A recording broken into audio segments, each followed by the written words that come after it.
My name is Jiro Igawa. I'm 26 years old. My older sister and I run this little diner, right in the heart of the city. It's a crazy busy office district. But honestly, I wouldn't trade this chaos for anything. Jiro orders up.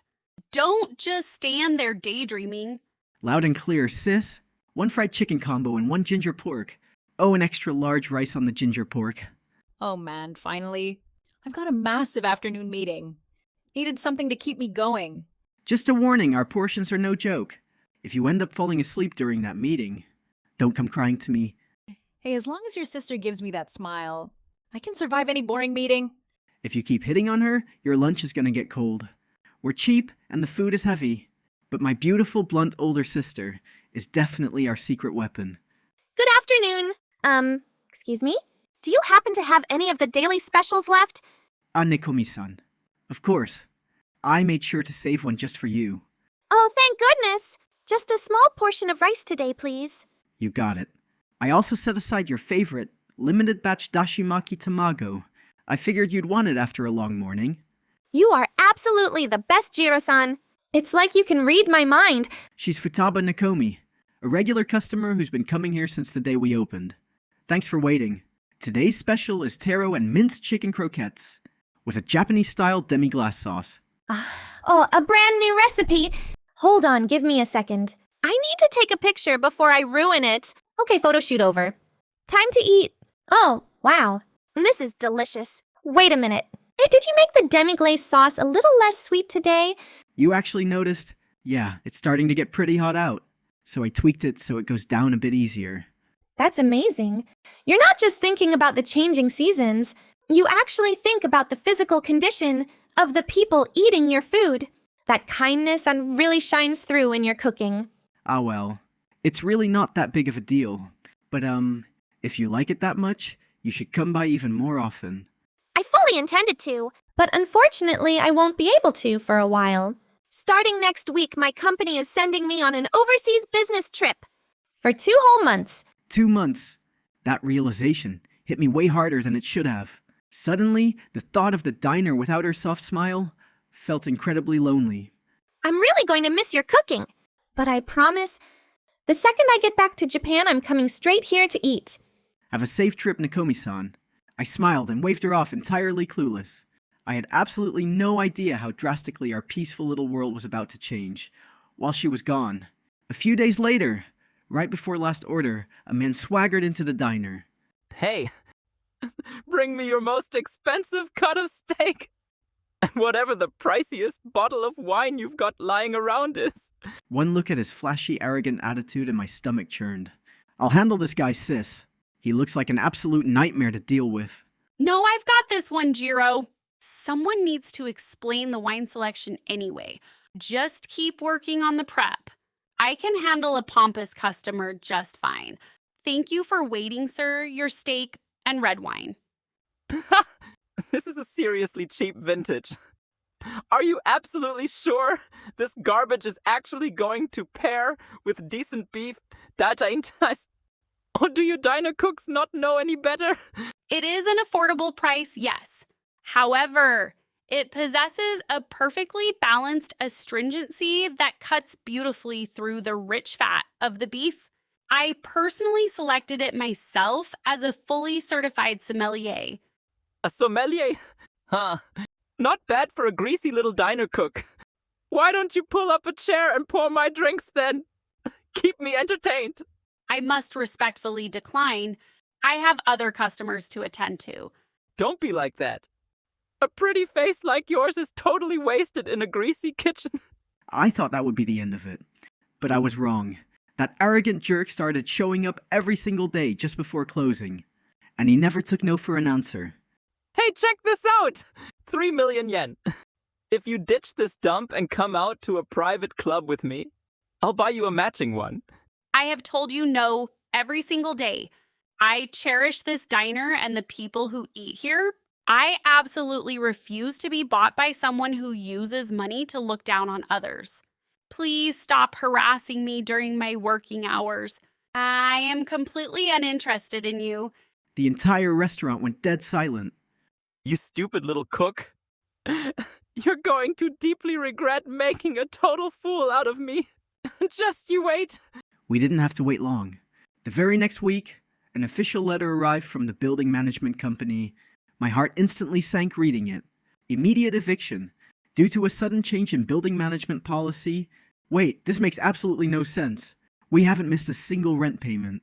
How can they just suddenly throw us out onto the street? Having a little trouble with your lease? Narita strolled in, a vile smirk on his face. My father's company actually owns this whole building. And I just so happen to manage all the tenants. It's such a shame about your little diner. But you know, if Hatsune finally agrees to go out with me, I might just reconsider your eviction notice. I absolutely refuse. I would rather lose this entire diner right now than ever bow down to a pathetic man like you. Now get out of my shop. We desperately consulted a lawyer, but fighting a massive real estate company in court would completely drain our funds and take years. We couldn't afford to fight him while keeping the business afloat. We had no choice but to pack up and leave. We poured the last of our life savings into a new location, but it was an old, slightly run-down storefront, located at the far edge of a quiet neighborhood, far from the station. I'm so sorry, Jiro. If I had just handled that guy differently, maybe we wouldn't have lost everything. Seeing my strong sister look so defeated absolutely broke my heart. Hey, don't say that. You did the right thing by standing up to a bully. Besides, our location might have changed, but your amazing cooking hasn't changed a bit. We'll just start over from scratch. But I held one incredibly painful regret. I never got Nakomi-san's contact info before she left.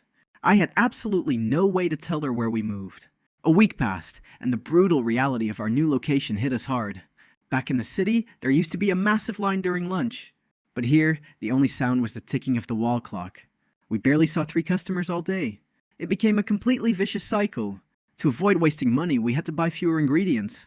But buying fewer ingredients meant a smaller menu, which made it even harder to attract anyone walking by. I went out into the neighborhood to hand out flyers every afternoon, but people just briskly walked past me. Most of them didn't even give me a second glance. Afternoon hit. Not a single customer had walked through the door. I silently swept the empty floor, feeling completely hollow inside. I seriously wondered if this was the end of Igawa Shakudo. I finally found you! Suddenly, the sliding door violently rattled open. I froze in my tracks. That trembling, desperate voice. Could it really be her? Nakomi-san. She was standing right there, completely out of breath.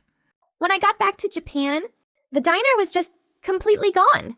I was so terrified I'd never see you again, but someone online posted about your new location. I ran here as fast as I could. I'm so incredibly sorry, Nakomi-san. We had to move so suddenly, and I didn't even have a way to contact you. No, please don't apologize. It's my fault for not giving you my number.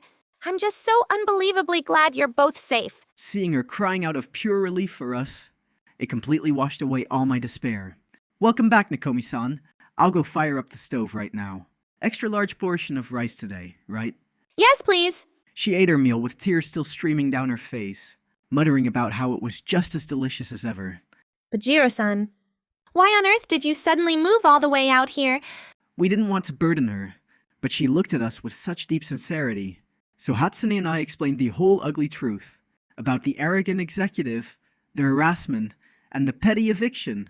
At first she looked horrified, but that sadness quickly morphed into pure blazing anger.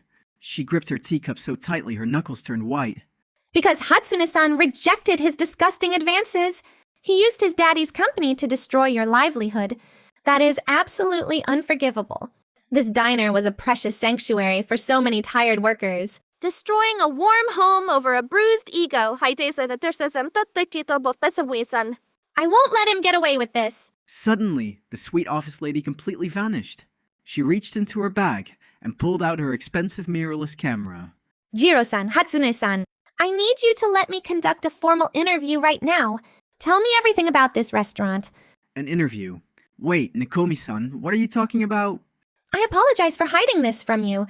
My professional pen name is Futaba. I'm the food critic who writes the Futaba's gourmet note column. My jaw practically hit the floor. Our sweet, quiet regular was actually a nationally famous undercover food writer. Wait, the gourmet note. Are you kidding me? I literally own every single volume of your books. Your reviews can make or break an entire restaurant. Sis, you're scaring her. Calm down. Her gentle demeanor remained, but her questions were incredibly piercing. She wanted to know every single detail about our history. Tell me, why do you insist on such massive, affordable portions despite the tight margins? Our dad was a typical overworked company man. He always came home absolutely starving. So, we wanted to create a place for people just like him. A place where tired workers can immediately get a hot, heavy meal to fill their stomachs and their hearts. That is a truly beautiful reason. Your father's memory is living on through your cooking. You've saved countless exhausted people with those warm meals, Jiro-san. I can personally guarantee that. Myself included. Looking at her gentle, deeply empathetic profile, it finally hit me like a ton of bricks. I wasn't just fond of a regular customer. I was completely, undeniably in love with her. A few days later, her article officially went live. It beautifully highlighted our food and our core philosophy. And it subtly, yet brilliantly hinted at the unjust eviction we faced. The effect of the gourmet note was absolutely instantaneous. The very next morning, I looked out the window and almost fainted. A massive winding line of people stretched all the way down our previously empty street. They had all traveled specifically to taste our food. Man, this place is way too far from the station now. But I couldn't survive another week without this ginger pork. I'm so sorry for the walk, but welcome back. Even our old regulars made the trek. Thanks to the articles framing our terrible location actually became a massive selling point. We were suddenly famous across the city as the ultimate hidden gem diner. Meanwhile, the article sparked serious rumors back at our old office building. Narita's petty, abusive behavior toward his tenants was finally dragged into the light. And people were absolutely disgusted. Several major companies refused to renew their leases. They were absolutely disgusted by the management's toxic ethics, leaving the arrogant executive's precious building completely half empty. One morning before opening, a stern elderly man entered the diner. He was dragging a pale, completely terrified Narita by the collar. It was Narita's father, the CEO of the real estate company. He forced his whimpering son to the floor, completely ignoring his pathetic protests. I deeply apologize for my foolish son's actions. I personally investigated the sudden tenant exodus, and I was horrified to discover his gross abuse of power. He used my name to threaten innocent businesses. But Dad, it wasn't my fault. That stupid cook embarrassed me first. Silence! You are an absolute disgrace to this family. I am permanently stripping you of all executive titles. You will not have a single dime of company money. And you will apologize to every single customer you insulted. Do I make myself clear? As for you two, I am prepared to pay all of your relocation costs in full. Plus any lost revenue. I beg of you, please return to your original location in our building. We need honest businesses like yours. We sincerely appreciate the offer, sir, but we have to respectfully decline. We love our new home, and we have a whole new family of customers waiting for us right here. The villains left in complete defeat. After closing that night, I asked Nakomi-san to stay behind for a moment. My heart was pounding out of my chest. When you were gone, and we lost our shop, I honestly thought I was going to lose my mind. But my biggest fear wasn't going bankrupt. It was never seeing you again. I love how happily you eat our food. I love how you notice every little detail. And I love how fiercely you protect others. Nakomi-san tenten hutaba. I am completely in love with you. I want to cook for you forever. Please, will you be my girlfriend? Jiro-san? When I came back and saw the empty shop, the thought of never seeing you again absolutely shattered me. Because I love you too. Yes, I would be absolutely honored to be your girlfriend. Hearing those words, my brain completely short-circuited. I completely abandoned my cool waiter persona and practically launched myself into orbit. But our romantic moment was suddenly interrupted. Well. It's about time you two. Sis, how long have you been listening? How long enough to know my future sister-in-law deserves a massive perk. Futaba, you now get a lifetime supply of free side dishes. Yay, thank you, Hatsune-san. A little time passed, and life settled into a wonderful new rhythm. Jiro-san, did you put extra dried sardines in the miso soup today? Whoa, you really are a food critic. It's good, but I honestly think I liked yesterday's batch a little bit better. Hey, come on. You're supposed to praise your boyfriend's cooking a little more. I'm only being this strictly honest because we're a couple now. She's right, Jiro. You still need a lot more training in the kitchen. Just you wait. Tomorrow, I will make you admit that my cooking is absolutely perfect. I am really looking forward to it. Tomorrow, the day after, and forever. We will keep filling people's hearts together.